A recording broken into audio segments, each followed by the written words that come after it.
Una de cada 3 persones es desmaiarà al llarg de la seva vida. Quan ens hem de preocupar, que ja sabeu que és aquí el que sempre tractam en aquesta qüestió, en aquesta part del programa. Li demanam al nostre cardiòleg, Andrés Leni, com va, Bien, doctor? ¿qué tal? Buenas noches. Benvingut. Quan ens hem de preocupar per aquests desmais? O sempre ens hem de preocupar si ens desmayam? Siempre como mínimo consultar, ¿vale? Después dependerá mucho del riesgo. O sea, si uno agarra las guías, los documentos que hay, siempre dicen que lo primero es ver qué riesgo tiene ese paciente de que ese síncope sea importante. Y un poquito lo que hablábamos antes, es muy, muy frecuente. O sea, esto que dices de una de cada 3 personas no es exagerada. O sea, todas las semanas tenemos varios pacientes que ingresan por este motivo. La mayoría, por suerte, por motivos banales, ¿vale? Pero hay algunos que son por motivos muy graves, que pueden ser desde arritmias cardíacas, cardiopatías, o sea, estructurales, o sea, que el corazón sea más grueso de lo normal, hipertrófico. A vegades no passa res, però a vegades sí. I per això s'ha d'estudiar. Anem a veure primer què és això que entenem com a síncope, no? Com a desmai, com a acobar-se. Podem utilitzar moltes paraules per explicar-ho. Com hem dit abans, Andrés, una de cada 3 persones es desmaiaran al llarg de la vida. És una xifra important i alta i és aquesta pèrdua de consciència. Les causes poden ser ben diferents. La majoria de casos és la primera, vasovagal per estrès, per calor, per baixada de tensió. O es el habitual de, por poner el ejemplo más claro, cuando alguien ve sangre. El que le sacan sangre y se desmaya. Ai, sí. Es vasovagal. Però això també és la síndrome de la bata blanca, no? Quan vas al metge, te puges aquesta tensió, tot te passa, no? Parecido, Pot ser per això, eh? Siempre la causa fundamental es que por algún motivo le llega menos sangre al cerebro. Entonces uno pierde el conocimiento. Puede ser porque bajó la tensión, puede ser que bajó la tensión por el corazón, una arritmia como sería el caso, puede ser que bajó la tensión porque se dilataron mucho las venas, las arterias, o sea que ese sería el vasovagal, básicamente, ¿no? O que el corazón se ha puesto más lento o más rápido que lo que debe. Aquests desmais que veiem a les pel·lícules antigues, a vegades, que és per un ensurt, que és per emoció, això passa? Sí, a veces sí, si hay hiperventilación, sí. O sea, si un paciente... No és una exageració típica del cinema? Puede pasar. Pot passar. Puede pasar no tan súbito. O les dones com veien els Beatles, no? Els típics desmais que hem vist a les imatges dels anys 60. Tal cual. Gente hiperventilar mucho, al hiperventilar baja la tensión, se mezcla que en situaciones como esas suelen estar un poquito deshidratados, pues están varias horas en un lugar donde no están prestándole atención, quieras o no, a lo básico, a lo normal. Y el hecho de hiperventilar hace que baje y te desmayas. Lo básico es que el síncope siempre es breve, o sea, un poquito lo que habías dicho antes. Es tornes a recuperar el coneixement. Súbito, breve y te recuperas rápido. Anem a veure un exemple d'aquest síncope breu que torna a recuperar el coneixement i amb aquesta imatge ho entendrem. Anem a veure la cantant, Katy Perry. Andrés, si m'agradaria que puguis comentar aquestes imatges. Aquí se la veu tranquil·la, bé, cantant, però de sobte cau. Exacto. Posiblemente si uno ve la imagen es de los que a uno lo preocuparían. Y se torna a checar, porque es muy súbito, muy súbito. O sea, no da la impresión, habría que charlar a ver qué te cuente qué sintió, pero da la impresión de que no se entera hasta el momento en el que se cae. Totalment, perquè ella segueix cantant tot el temps, no? Segueix cantant. Exacto. I si intenta aixecar, no és conscient quasi del que ha viscut, no? Y por esos de los que vemos como más graves, o sea, los que son, por ejemplo, por arritmias cardíacas, son así. Porque uno viene con un ritmo cardíaco normal, con una irrigación normal y súbitamente lo pierde porque súbitamente no llega la sangre al cerebro. Home, no te demanaré que facis un diagnòstic sense conèixer el pacient, però aquí no és per una baixada de tensió, perquè si no sempre tens temps com de preparar-te, no? Exacto. De caure a poc, no te caus així, com ho fa ella, no? De sobte. Claro, es lo que hablabas antes del vagal. El síncope vagal es ese que nos damos cuenta que nos vamos a desmayar. Aquí no s'ha donat compte la cantant. Aquí da la impresión de que no se ha dado cuenta. Si se ha dado cuenta no ha hecho nada al respecto, que es lo que viene a colación del resto. I aquest sí que seria perillós. Sí. O el manco sí que s'ha de... Sí. En un adulto que está haciendo una actividad que se desmaya mientras hace la actividad, que teóricamente la tensión está más alta, porque estás moviéndote, estás bailando, estás cantando, le tienes que prestar atención, es como el de un futbolista, es como el de un... Després veurem alguns exemples de futbolistes també, a vegades és fent esport, a vegades és fent un esforç, però clar, com ho identificam? Que això ens interessa a tots, no saber reconèixer què és el que ens passa en el nostre cos. Hem dit a vegades un excés de sudoració, la palidesa, el mal de cap, aquests símptomes sempre se donen? La mayoría de las veces, sí. En especial la palidez y sudoración diría casi siempre, esos son los más frecuentes de todos, y que empezamos a tener visión borrosa también, que ahí es donde el paciente tendría que tener un poquitito de pauta de alarma. el error de la mayoría, el gran problema del síncope, la mayoría de las veces no es el síncope, sino es el golpe. Porque si te caes, golpeas la cabeza, puedes tener un... És que tu fixa't com ha caigut abans la cantant, te pots donar amb el cap. Molta gent segur que ha tingut més d'una contusió o des de la mort, fins i tot, m'imagino, ¿no? Per un desmai. El primer consejo importante es, si uno cree que hay posibilidad de que se vaya a desmayar, caer, pues se siente visión borrosa, más palidez, sudoración, en el momento donde esté, por más que le parezca que es un lugar medio ridículo, sentarse, si se puede acostarse en el piso, porque la tensión va a bajar. La caiguda serà menor, a més, no? Evitar el golpe. Que vagi acotant-se, que vagi baixant tot el que pugui. Ha dit vostè, doctor, que veu cada setmana gent que ve perquè s'acuba, perquè ha tingut un desmai. Anem a demanar-li a la gent, menys si això és tan freqüent, si una de cada 3 persones s'acubarà al llarg de la seva vida. Han fet la pregunta i fixeu-vos que han trobat gent que efectivament li ha passat. Alguna vegada m'he pogut arribar a desmaiar, sí. Pues un mareig. Perdre la consciència, marejar-me y ya está. Yo no, la verdad es que no. Mucho miedo, sí, porque me desmayé por una aguja. Que m'anava. O sigui, se m'anava, me desvaneixia i quedava... O sigui, cau. Bueno, pues anar al metge, me miraren tal, y eren baixades de tensió, me van dar una medicació y punto. No sé, me pusieron los pies en alto. Y ya luego recuerdo de despertarme y ya está. Com flotar, com si flotessis i acabessis caient. Conozco compañeros de clase que sí, sobre todo chicas. I m'he tombat, m'he assegut i, bueno, la Coca-Cola, l'azúcar de la Coca-Cola em fa molt. Ponerle igual pues las piernas en alto, ¿no? Creo que se hace, o se le da algo de tomar. Ara ho explicarem, menys què s'ha de fer i què no. Però abans m'agradaria comentar amb el doctor Gleni que hem vist en alguna d'aquestes respostes una lota ha dit, va ser amb una agülla. I vostè ha posat precisament aquest mateix exemple. Anava a treure sang, això és un clàssic. Ese es el más clásico de todos, que es el mismo es el tipo de síncope que tiene un mecanismo que sabemos que es benigno desde que lo interrogamos. O sea, este paciente que te cuenta, vengo, me siento, estoy un poco mareado, tengo calor, siento que me estoy por caer y se cae. Se despierta, está normal, muy sudoroso y taquicárdico. Eso sería un síncope clásico vasovagal. ¿Qué sería un síncope clásico cardíaco? El que te dice, yo estaba lo más bien, o estaba corriendo, estaba caminando, y súbitamente me caí, no me enteré de lo que pasó, y cuando me desperté estaba como si nada. Ese es el más peligroso de todos posiblemente. Y después el interrogatorio. El 90% del diagnóstico es lo que le preguntamos al paciente. O sea, la mayoría de los pacientes cuando lo interrogamos ya sabemos si va a ser un síncope en el que no vamos a llegar a un diagnóstico grave y que sabemos que no va a tener trascendencia, o si es de los que hay que estudiar, que hay que hacer ecografía, prueba de esfuerzo, buscar arritmias, buscar el antecedente familiar, es importantísimo. O sea, un síncope, si tú tienes un familiar que ha tenido una muerte súbita es una cosa, si tú no tienes ningún familiar que haya tenido una muerte súbita, un problema grave cardíaco, es mucho menos importante. Per això les preguntes que es fan són determinants per establir aquest diagnòstic. Doctor, què s'ha de fer i què no s'ha de fer? Comencem amb el què s'ha de fer, que deia aquesta lota. Si estem en companyia de qualcú i se cau, s'acuba, aquí hem explicat un poquet com s'ha d'actuar. Sempre s'ha de col·locar de costadet, no? El de costado es la posición de seguridad. Esa se tiene en cuenta más que nada. Perquè no s'ofegui. Exactamente, para cuando va a ser un desmayo que puede ser más prolongado, que puede ser por otro motivo, si hace convulsiones, que de entrada puede confundir. Lo de recostado desde ya, o sea, la posición tiene que ser horizontal. ¿Por qué? Pues si no tenemos presión, que la sangre de las piernas vuelva para la cabeza. Es más, lo ideal es eso y levantar las piernas, como dice en el número 3. Eso es importantísimo.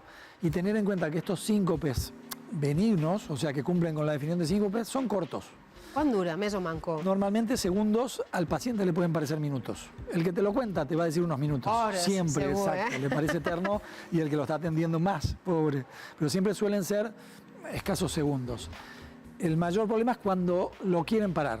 ¿Por qué? Porque el síncope vagal tiene un proceso, o sea, es como un ciclo. Nosotros no lo podemos parar en el medio. Igual que la baixada de tensió, que comença, veus bellumes, després torna... Esta gente que dice, me acuesto un poco y donde me siento mejor, me levanto, me paro a ver si estoy, se termina desmayando de vuelta después. O sea, hay que dejar que termine el ciclo, que pase el punto en el que ya estamos sudorosos, taquicárdigos, que es la respuesta del cuerpo, y ahí ya normalmente sí es menos riesgo de que nos volvamos a caer, como quien diría.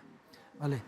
Y lo que hablábamos antes, preguntar siempre, porque consultar es muy simple, es muy rápido, los benignos se diagnostican muy fáciles y el estudio de los malignos también es relativamente simple, o sea, se puede hacer bastante bien. Hablamos de una entidad en síncope, lo que te había comentado en algún momento, o sea, más o menos 1 de cada 3 tiene un diagnóstico así certero de decir se desmayó por esto. Los otros 2 se van a ir a su casa después de estudiarlos, inclusive sin tener bien claro por qué se ha desmayado. Y es verdad que la mayoría de los síncopes graves, o sea, los síncopes que son de origen cardíaco, se suelen repetir en las primeras 24 horas. També és molt important per estar en observació i atents.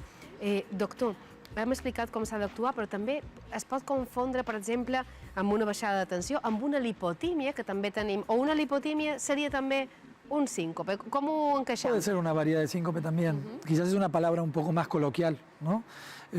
Básicamente lo importante es saber que la pérdida de conocimiento hay que mirarla. En la puerta de entrada normalmente es urgencias o el médico general, que es el que sabe distribuir cuándo hay que estudiarlo. O sea, si es un paciente que tiene que ingresar y estudiarse porque es de riesgo, o es un paciente que le podemos decir, no parece nada grave, puedes seguir haciendo tu vida normal, pero consulta y estúdialo de manera... Anem a posar-nos en l'escenari de que no és un desmai d'aquests típics de llibre, que és simplement per aquesta baixada de ritme a la sang, no? Sinó que pot ser una cosa més important. Al pacient se li fan proves.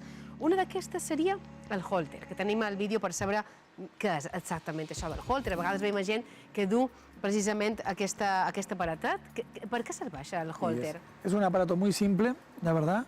Más que nada, porque hay veces que la gente le molesta un poco, pues se acuerda de los antes eran artefactos bastante grandes, que básicamente hace un electrocardiograma durante 24 horas. Tu te'n vas així a casa teva. Exactamente. Una vegada que con te eso posen... y un aparato pequeñito. Seria aquest que té la doctora entre les mans, Tal no? cual. No el que está manejando, o sea, no, solo aquí, el pequeñito. El petitet, aquesta part petita, la part superior és la que te tus a casa teva. Exactamente. I fas vida amb ell, 24 La hores. idea es que sea una vida absolutamente normal, salvo obviamente meterse al agua. ¿Vale? La Eso resta no has d'anar a poc, no has d'anar alerta. No, pues justamente lo que nos interesa es qué pasa en un día cotidiano, o sea, qué pasa en la vida normal de ese paciente. ¿Vale? Eso nos va a permitir ver si hay que el corazón se ponga muy rápido, que haga una arritmia, que se ponga muy lento, que haga pausas. O sea, es una herramienta muy simple, muy poco invasiva, porque si bien es un poquitito incòmoda, es muy simple y nos da muchísima información. Una altra prova, les proves d'inclinació, que també veiem a continuació, que com el seu nom indica, és que tu estàs en el llit i t'inclinen. Amb quina finalitat? Eso es para diagnosticar un tipo de síncope que se llama por disautonomía.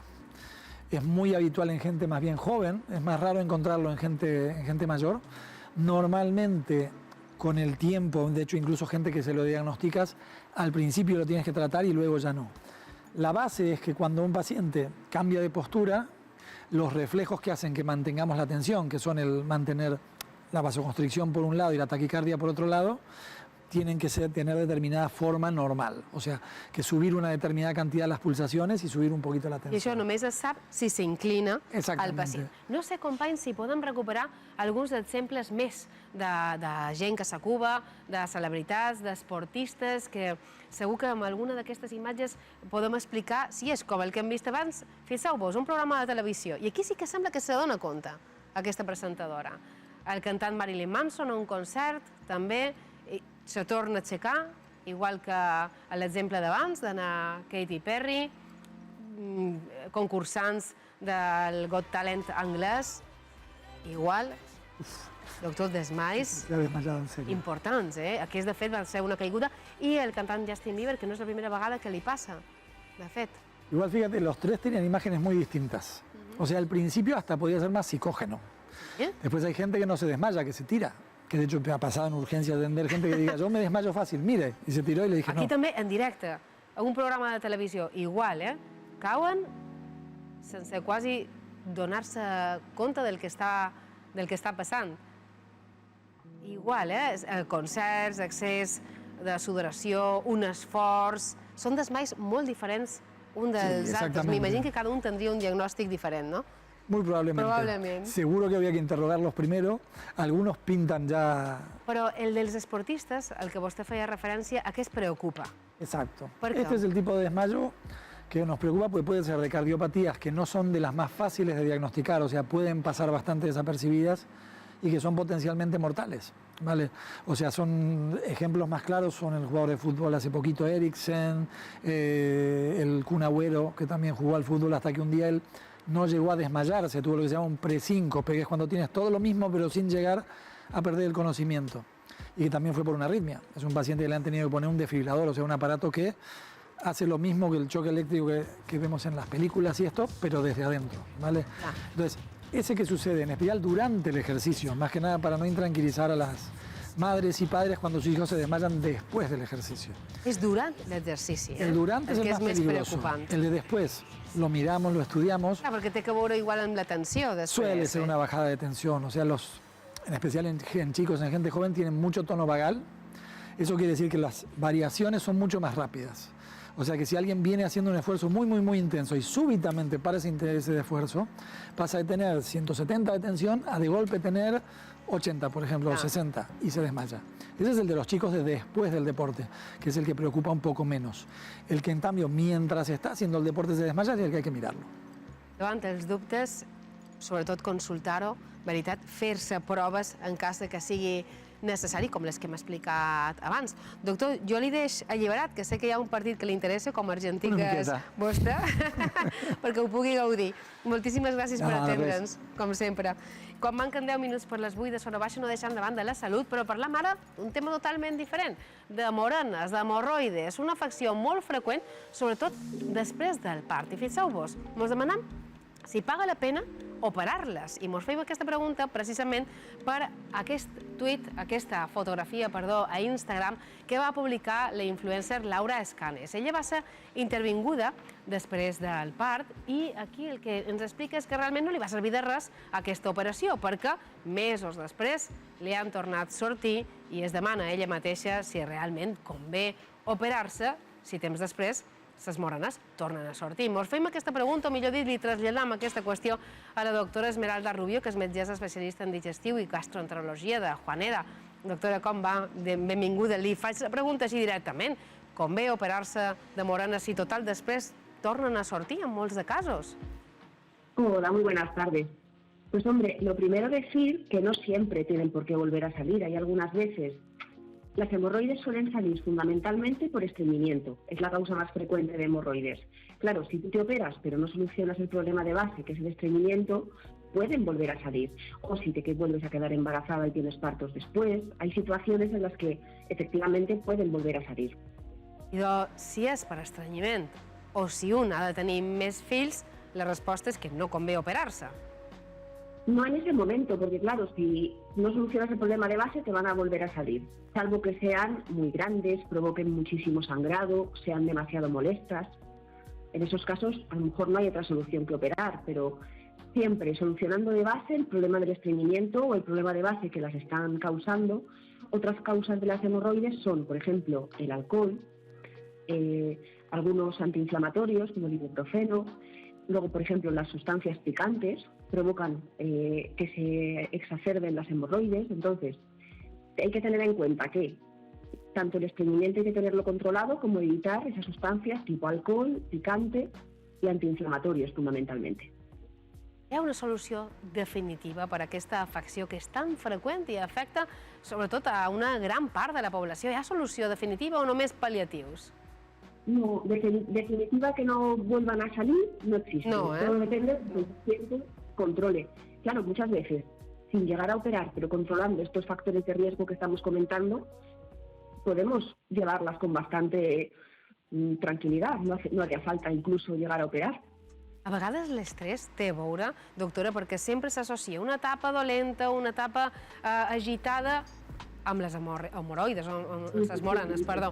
A vegades té que veure l'estat anímic també, amb aquesta part més física?